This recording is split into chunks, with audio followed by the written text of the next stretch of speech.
Vamos ver algumas generalidades aplicadas à anatomia da medula espinal. A medula espinal é um dos órgãos do sistema nervoso central, junto do encéfalo, e ela ocupa e é protegida pela coluna vertebral.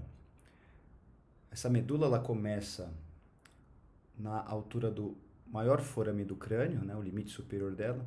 Aqui é um corte sagital. Então, esse círculo que eu estou fazendo aqui representa o maior forame do crânio, chamado de forame magno. Essa medula desce, atravessa o forame magno e alcança o espaço denominado de canal vertebral. O canal vertebral ele vai ocupar todas as vértebras e depois ele vai ser contínuo com o canal sacral. Porém, a medula espinal é menor que a coluna. Essa medula espinal desce pelo canal vertebral até a altura de L1, L2, na transição da primeira vértebra lombar com a segunda vértebra lombar, como vemos aqui na imagem abaixo. No seu término, a medula ela é cônica. E essa porção final da medula cônica é conhecida como cone medular.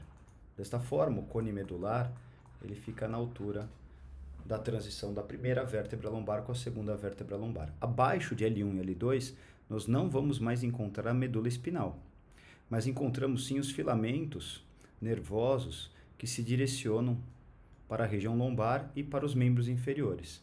Esse conjunto de filamentos nervosos que continuam, mesmo quando a medula termina, é conhecido como cauda equina. Então, nessa imagem nós podemos ver o término da medula. Então, aqui a transição L1, L2. O finalzinho da medula cônico, cone medular. E continuando por dentro desse canal vertebral, os filamentos nervosos que vão se destacar para a região lombar e para os membros inferiores, formando esse condensado que nós podemos ver aqui nessa imagem de uma peça cadavérica, a cauda equina.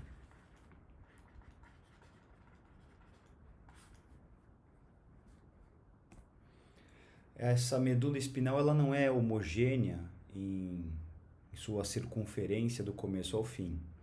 Em algumas regiões, a medula espinal agrega mais neurônios porque eu tenho uma necessidade maior de controle muscular e de percepções sensoriais. E essas dilatações que a medula apresenta por agregar mais neurônios são chamadas de intumescências. Então, nós temos uma intumescência cervical na porção superior da medula. Essa intumescência cervical ela vai formar uma grande quantidade de nervos que se destinam principalmente para inervar o membro superior, que é o chamado plexo braquial. O plexo braquial é o conjunto de nervos que se destina para o membro superior. Depois ela volta a ficar estreita quando vai passar pelo tórax. Eu não tenho uma grande especialidade muscular em precisão no tórax. E no finalzinho, antes do cone medular chegar, ela volta a se dilatar, formando a intumescência lombosacral. Essa intumescência lombosacral, ela vai formar nervos que se destinam ao membro inferior, o conjunto chamado de plexo lombosacral. Podemos ver aqui o cone medular, finalzinho da medula, e seria a transição L1, L2. Quando nós fazemos um corte transversal, então em uma secção transversal da medula, aqui de forma geral, sem muitos detalhes, nós podemos observar duas coisas. Essa medula espinal ela apresenta uma massa externa chamada de substância branca, e essa substância branca ela é formada por fibras nervosas que nada mais são do que axônios. e esses axônios são axônios com a bainha de mielina, são axônios mielinizados.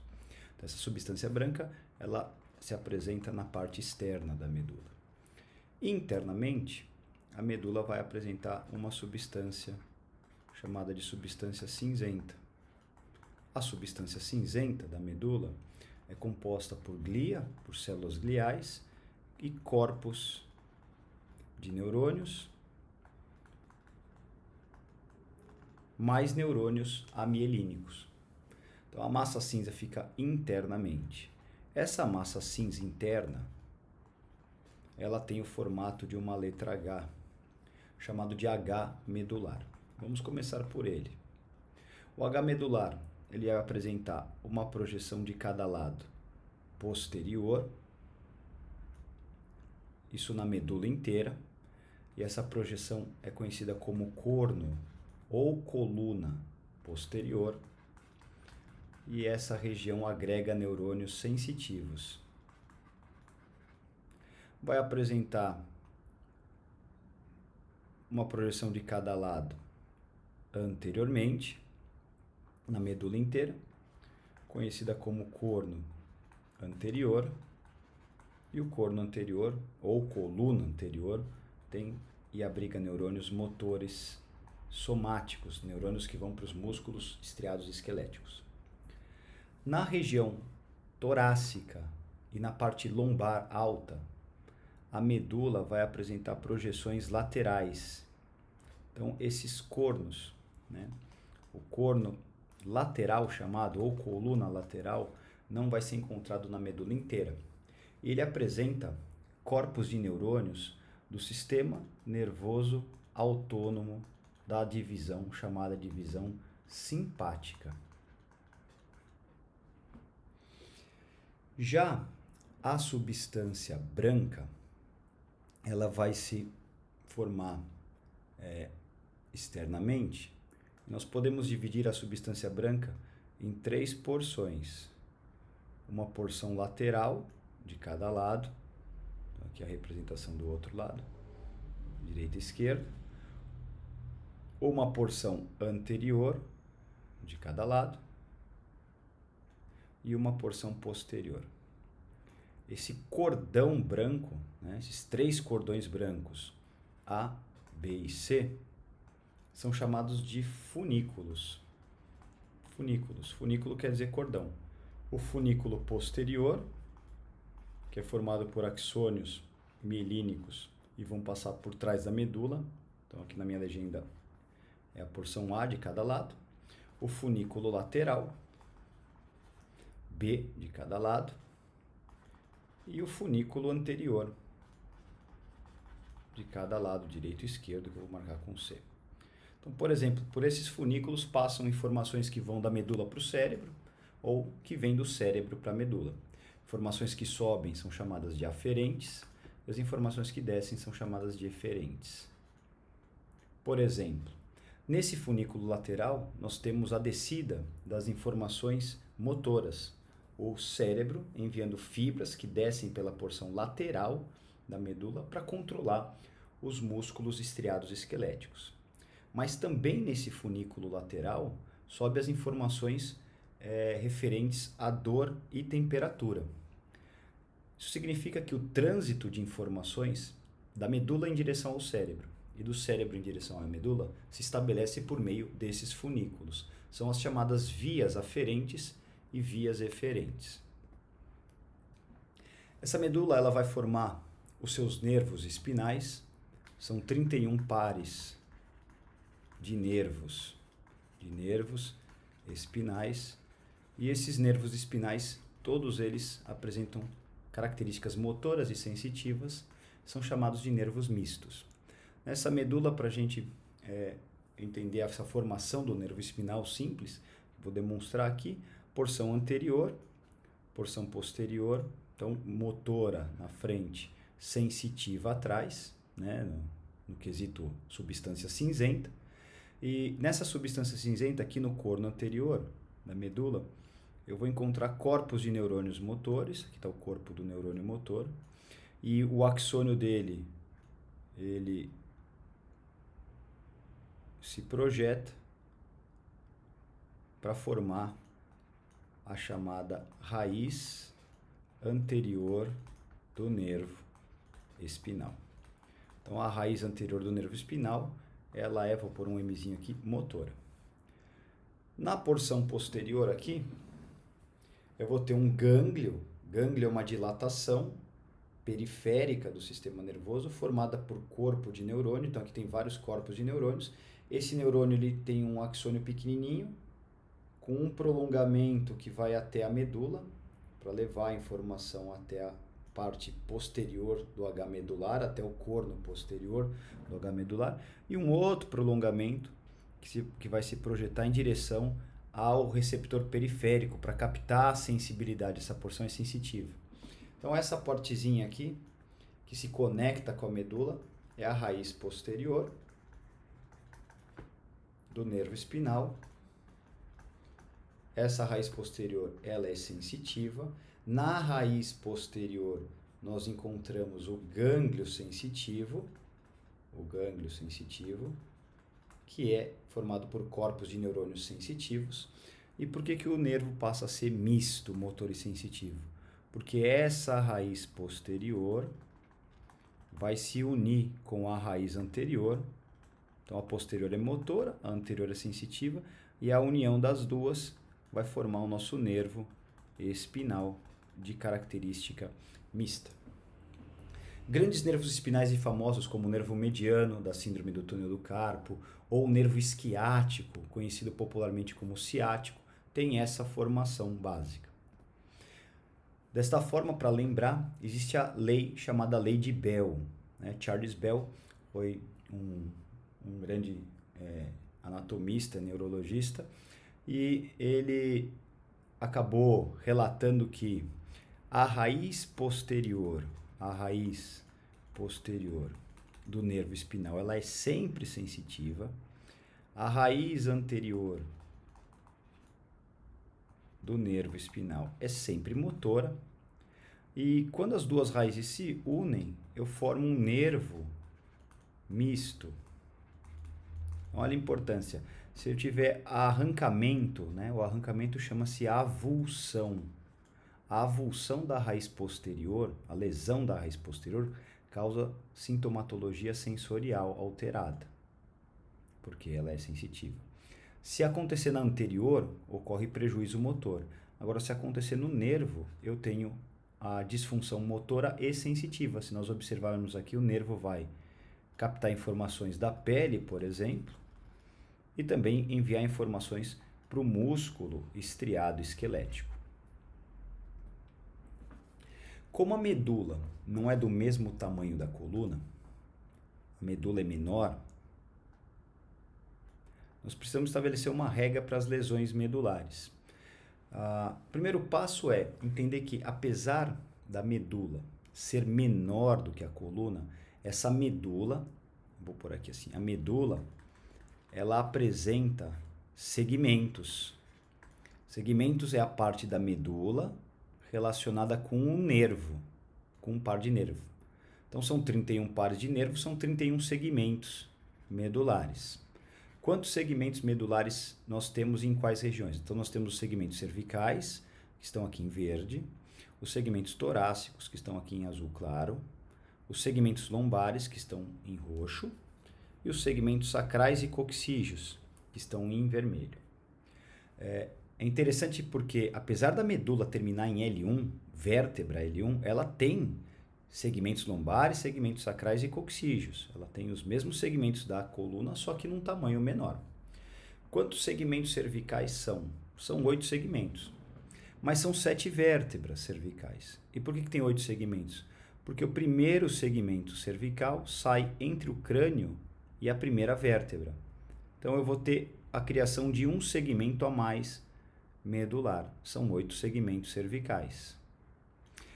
São 12 segmentos torácicos, são 5 segmentos lombares, são 5 segmentos sacrais e tem um segmento coxígeo. Então, 8 com 12, 20, 5 e 5, 30 e um segmento coxígeo, 31 segmentos medulares. Só que se eu observar, eles não são correspondentes.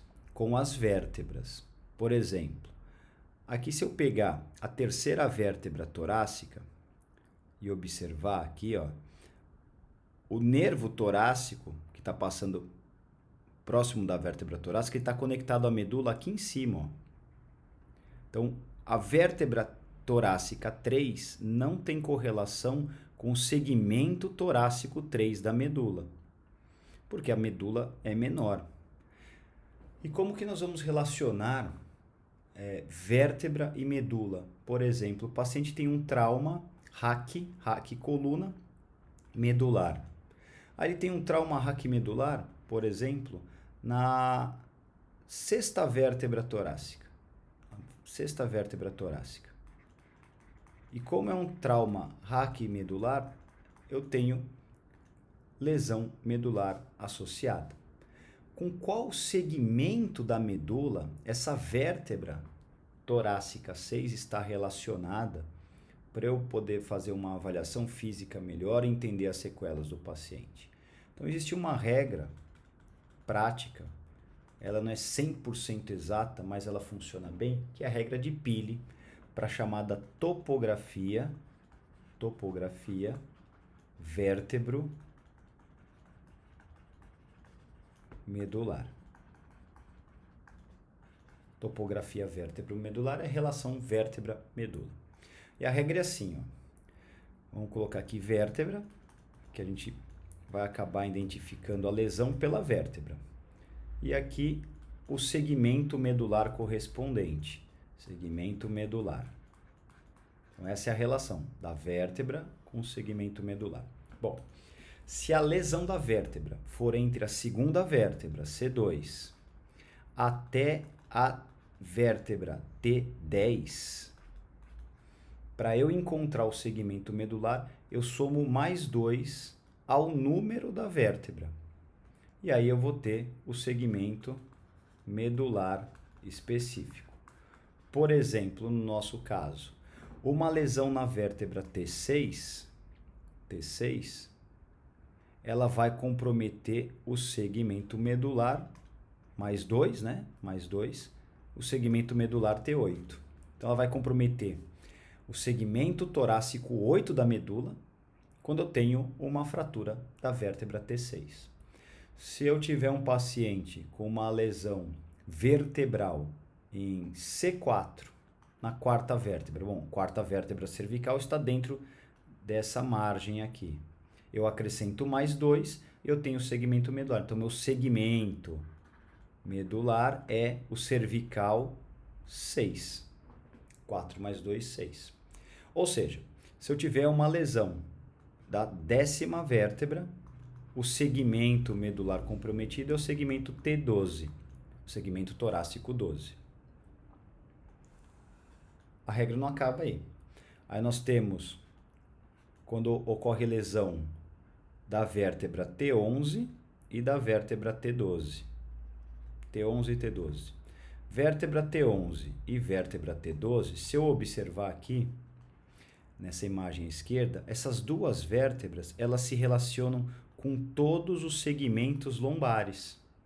Então, a lesão da 11ª vértebra torácica e da 12ª vértebra torácica vai causar compressão ou lesão dos segmentos medulares lombares. E a última correlação é de L1, porque a medula termina na altura de L1. Ó. Então, eu não vou mais ter topografia vértebro-medular abaixo de L1, porque a medula termina em L1. E a primeira vértebra lombar, ela está relacionada com todos os segmentos sacrais e o segmento coxígeo da medula. Vamos pôr em prática aqui um exemplo. Essa é uma tomografia computadorizada no córtex sagital. Essa é a primeira vértebra cervical, o atlas. Então aqui está C1. Na sequência vem o ápice C2. Desta forma aqui é C3, C4, C5. E aqui eu tenho C6 e C7. Então eu tive um deslocamento aqui posterior de C7. A medula está passando aqui pelo canal e essa porção aqui de C7 provavelmente pode ser comprometida. É a porção que está atrás de C7. Então a regra de C2 até T10 eu acrescento 2 para chegar no segmento medular. Eu tenho um escorregamento de C7, da sétima vértebra cervical. Aqui que eu tenho que tomar cuidado. Tá? Eu tenho que lembrar que a coluna tem 8 segmentos medulares. Então, C7 mais 2 vai segmento C8, próximo segmento T1. Então, a lesão aconteceu no segmento medular de T1. Essa medula ela é envolvida pelas meninges, que nós temos de dentro para fora a meninge mais interna, a chamada pia mater, que reveste a superfície da medula. Acima da pia mater nós temos uma outra meninge chamada de aracnoide mater. Então a aracnoide está em cima da pia, aracnoide mater. E em cima da aracnoide a meninge mais resistente, que é a dura mater. Entre a pia mater e a aracnoide mater, nós vamos encontrar o espaço chamado espaço subaracnoide. Por que chama espaço subaracnoide? Porque ela fica abaixo da dura mater. E esse espaço subaracnoide, vou destacar ele aqui, ele é preenchido por líquido que circula no cérebro e desce para a medula, o chamado líquido cérebro-espinal, que na clínica é conhecido apenas como líquor. E esse líquido cérebro-espinal ele pode ser coletado desse espaço subaracnoide para exame dos seus componentes, como no caso na suspeita de uma meningite. Ou nesse mesmo espaço subaracnoide pode ser feito anestesia raquidiana. Um outro espaço que nós encontramos é entre a dura mater e a aracnoide, que é o espaço que fica abaixo da dura mater, chamado de espaço subdural. O espaço subdural é um espaço capilar, não é um espaço potencialmente grande, ele tem uma pequena quantidade de líquido cérebro-espinal que não dá para ser coletado. E a dura mater, ela está separada aqui do osso. Eu tenho um espaço entre a dura mater e a vértebra. E esse espaço entre a dura mater e a vértebra é conhecida como espaço epidural ou também extradural,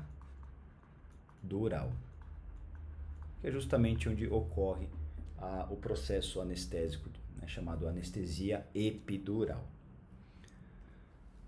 Então aqui num corte transversal, vou fazer circuladinho aqui a pia mater, vou fazer só de um lado, tá? A pia mater, vou pôr um P de pia mater, depois eu tenho tracejadinho aqui a aracnoide e por fora a dura mater. São 3, né? Vale destacar aqui, entre a aracnoide e a pia mater, abaixo, né, da aracnoide, até chegar na pia mater, esse é o grande espaço subaracnoide, onde eu vou ter uma grande quantidade de líquido cérebro-espinal. E no espaço epidural, que é por fora da dura mater, então dessa linha preta até chegar no osso, eu tenho gordura com vasos sanguíneos. O líquido, no caso, ele circula pelos ventrículos cerebrais, então o líquido é formado lá nos ventrículos. Dos ventrículos, ele escorre até o espaço subaracnoide medular, então o líquido que estava por dentro, agora ele vai percorrer em volta do sistema nervoso, ele acaba descendo até o final das meninges. A medula, olha que interessante, a medula termina em L1. As meninges, elas vão terminar em S2, quer dizer que a meninge é mais comprida que a medula. Se nós observarmos aqui nessa figura, a medula terminou aqui em L1,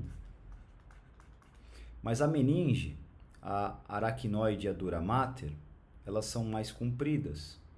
Elas vão até S2. Significa que eu tenho uma área que tem bastante líquido entre L1 e S2, sem a presença da medula, que é uma área ideal para fazer coleta. Essa região é chamada de saco dural. O saco dural é a região abaixo do término da medula, formada pela continuidade da dura mater e da aracnoide, cheia de líquido cerebroespinal. Então, no momento da coleta, vai coletar o líquido, pede para o paciente deitar em decúbito lateral, marca a crista ilíaca, que é aquele contorninho do quadril, traça uma linha imaginária aqui de uma crista ilíaca a outra e nós vamos encontrar a quarta vértebra lombar. Pede para o paciente flexionar para o processo espinhoso dessas vértebras se afastarem quando ele flexiona, e a agulha vai ser inserida atravessando a pele, o subcutâneo, os ligamentos da coluna, né, o ligamento supraespinal, o interespinal, o ligamento amarelo. E se vai coletar o líquido, ele vai furar a dura mater, vai furar a aracnoide mater, até chegar no espaço subaracnoide e vai ser possível observar o líquido gotejando para sua coleta. Ou, no mesmo local, pode ser administrado o anestésico numa raquidiana.